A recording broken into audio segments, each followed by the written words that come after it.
This is probably the tamest round of the entire fight. Not there. There's Paret was blocked again. Griffith blocked him.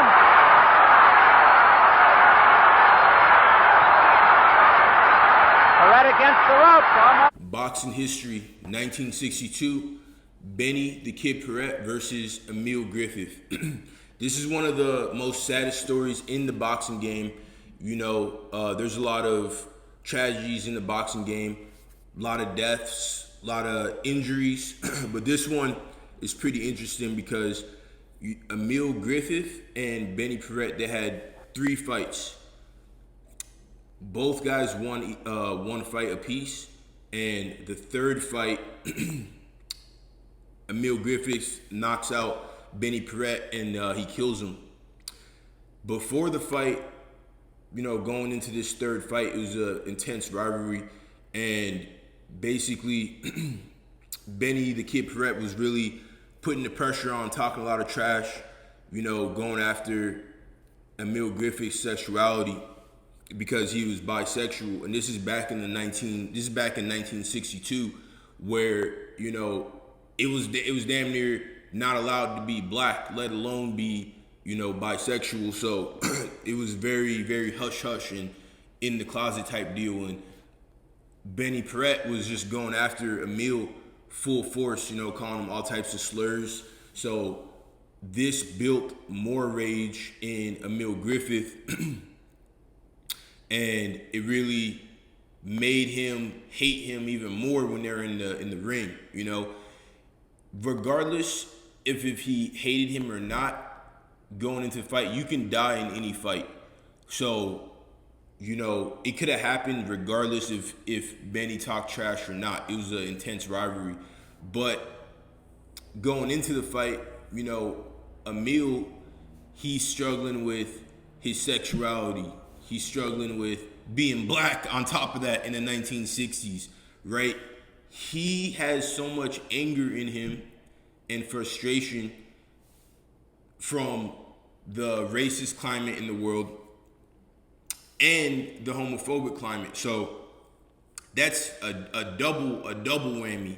You know, I can only imagine the type of anger and frustration he had in his heart when he was going into that fight, because this dude's really, really coming after him and calling him all types of slurs and, you know, just really going after him. And I can only imagine all the fans and the people in Emile Griffith's life at the time probably didn't agree with his lifestyle and his choice to be bisexual. So, you know, that's a lot of anger and rage building up in that dude. And a lot of the most ruthless killers, gangsters in the world are actually gay dudes. You know what I'm saying? A lot of them are. You see it in jail, like, you know, you hear about the booty bandits in jail. You know, the dudes that assault other dudes in jail. You hear about, you know, different people in the music industry doing suspect things, you know, but simultaneously being ruthless killers as well. You know what I'm saying? So just because someone likes men or whatever doesn't mean that they can't be ruthless, you know? So, and Emile Griffith showed that in this fight. You know, he was ruthless. He had him on the ring, he had him on the ropes, and he was just teeing off on him, trying to kill him, you know what I'm saying? And he did, you know, after he got the knockout, or after he knocked him out, he died, you know? So the referee really is to blame because he should have came in and stopped the fight sooner, you know?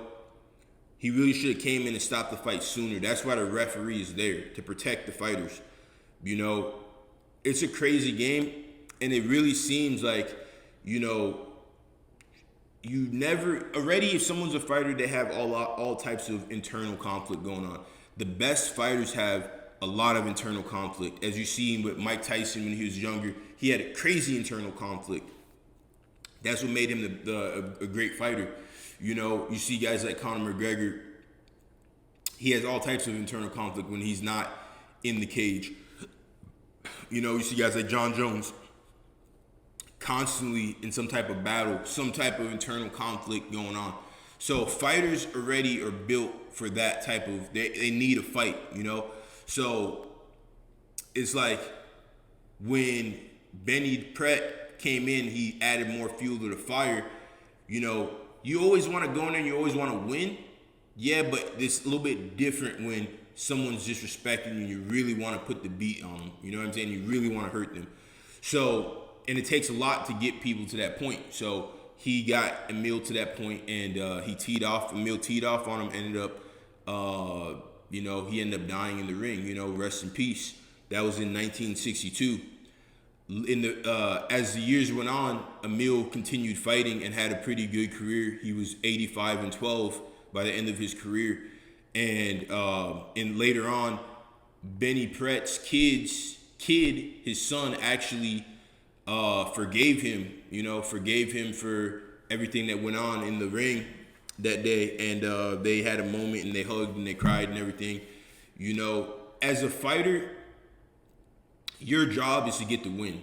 You know, your job is to get the win, and it's chaos in there. You know, you really are fighting for your life while you're in that cage or in that ring.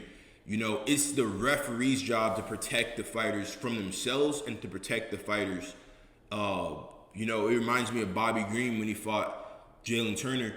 Bobby Green could have died that night. He really could have died. If he took maybe 2-3 more shots, it could have been over for him, or he could have had serious damage. So the referees need to take their job seriously, and they usually do, but it's like there's so much on the line when you fight. There's so much on the line when you step in the ring or the cage. And usually 9 times out of 10 or 9.5 times out of 10, it's all good. But every once in a while, there could be big injuries, you know? And that's where that's where fighters need to be fully prepared. But regardless of if Benny Paret slandered him and talked about him being bisexual or not, that could have happened either way. It probably did help, you know, it probably did add more fuel to his fire and make him train harder and stuff like that. But this is a wild story in the boxing history and a very interesting one, you know?